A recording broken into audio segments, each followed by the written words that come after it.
Hello, welcome to another pen review.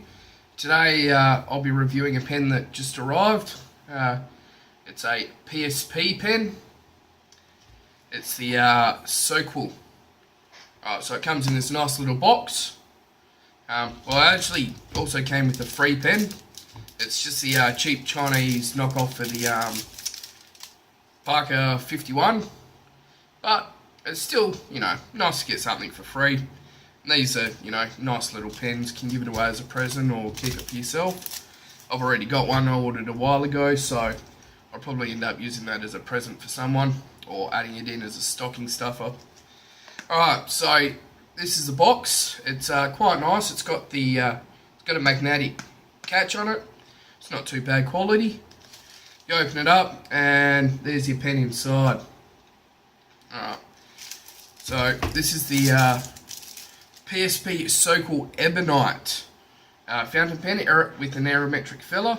I got the type without the clip. Thought it looked quite nice. So this is the brown ripple version, I believe. Now it looks quite nice. It's got these little grooves. I believe if you order off their website, they will actually fill these grooves in with the colour that you want, just to give it a bit of a personalisation. And you can also order them with a clip installed.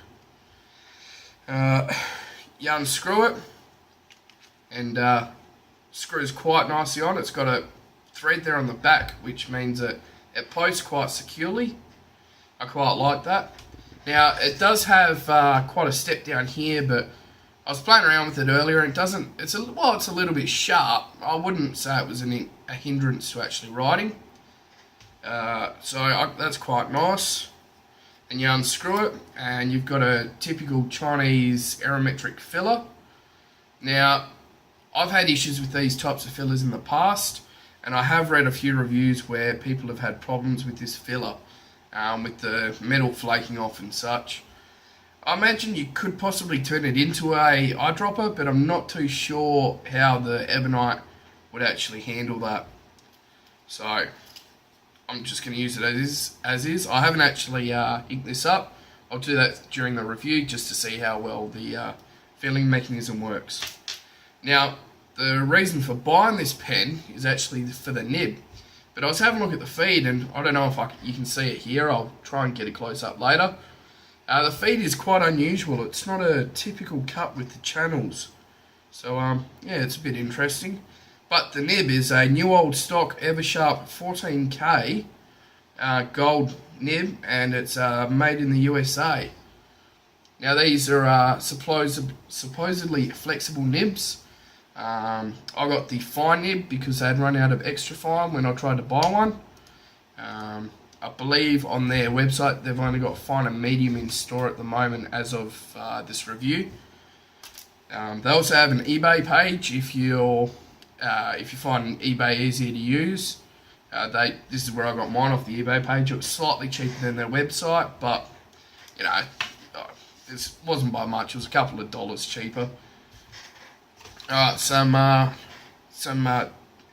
measurements for it.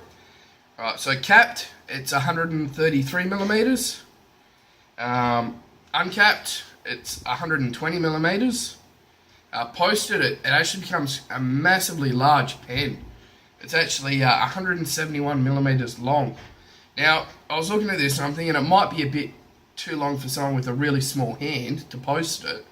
But in saying that, it's also very light, so it's not top heavy or anything, so it feels quite nice to use. And like I said, I tend to hold my pens a lot higher up. I'll put my fingers on the threads. And I find that seems to be quite comfortable and not heavy due to its being so light. The grip section is 8.7 millimeters just here, and up here the barrel is 13 millimeters.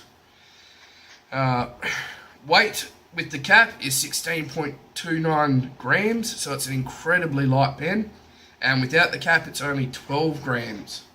So yeah, it is a very, very light pen.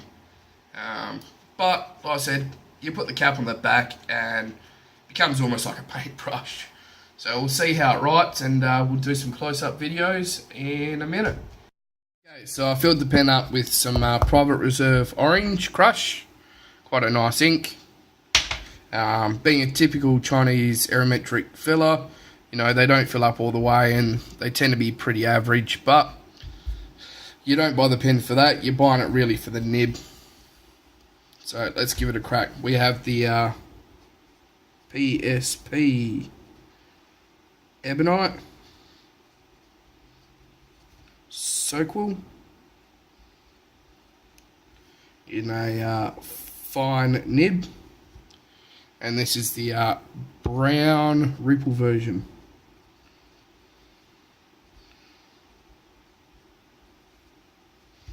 Alright, so it's now, you know, straight away out of the box I was a bit disappointed, but after a little flush and a bit of just breaking it in initially, it seems to be writing a lot better now.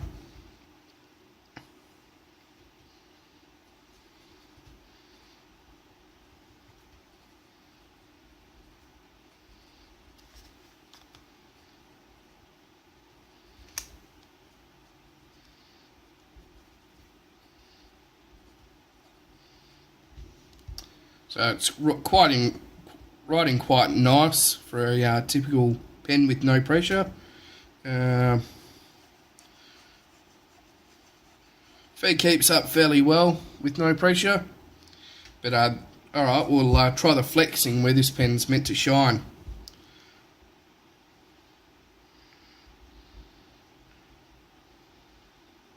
It does run a little bit dry if you're not careful. So you gotta take it nice and easy.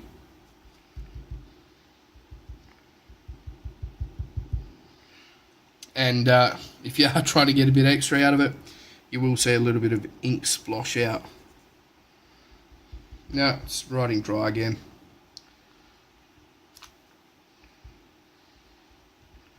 I'll give it a bit of a prime.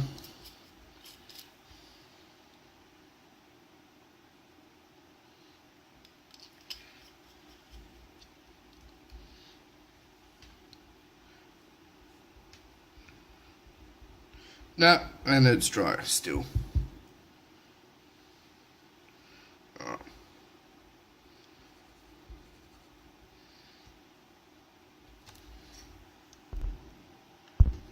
Alright, I just had to have a little bit of a mess around with it. So we'll try that flexing again.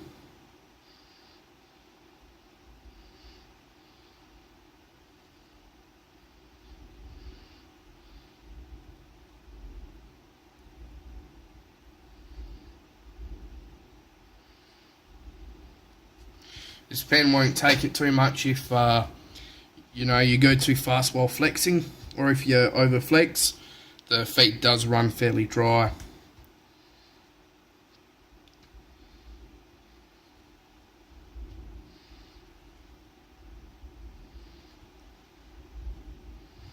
So you get a nice bit of line variation between the two. It's quite a wet pen. It's all dry up there. That hello is still quite wet there.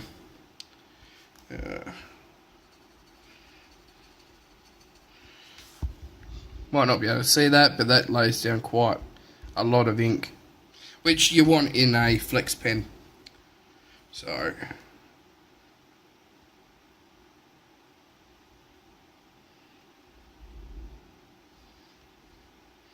you see a bit of line variation.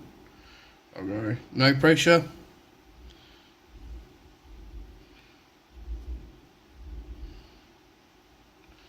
Compare the two, there is a fair bit to be had out of this pen,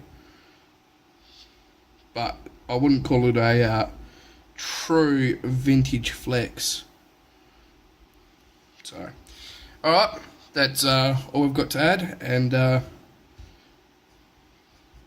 thanks for watching. Okay, so I'm back again. I didn't quite feel right leaving the video how it was, so I decided to have a little bit of a tweak with the nib. I tried making it a little bit wetter and opening it up a bit. Just using some shims.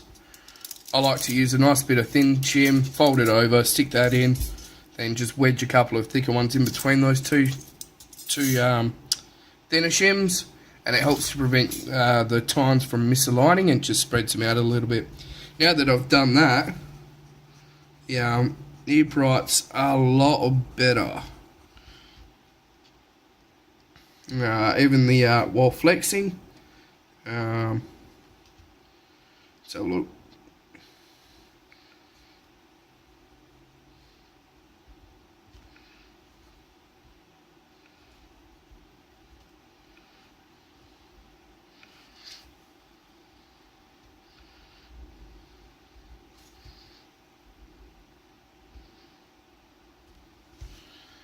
As you can see, it's keeping up a lot better now. I think the problem was that the tines were a little bit too close together, and at the end they were actually touching, so I think that was the main issue with this nib. Just needed a little bit of a tune-up. I would recommend this nib, but like I said, straight out the box, it wasn't the best rider. It does have a nice bit of flex. You just have to be careful and keep in mind that it's not a full flex nib. So, thanks for watching.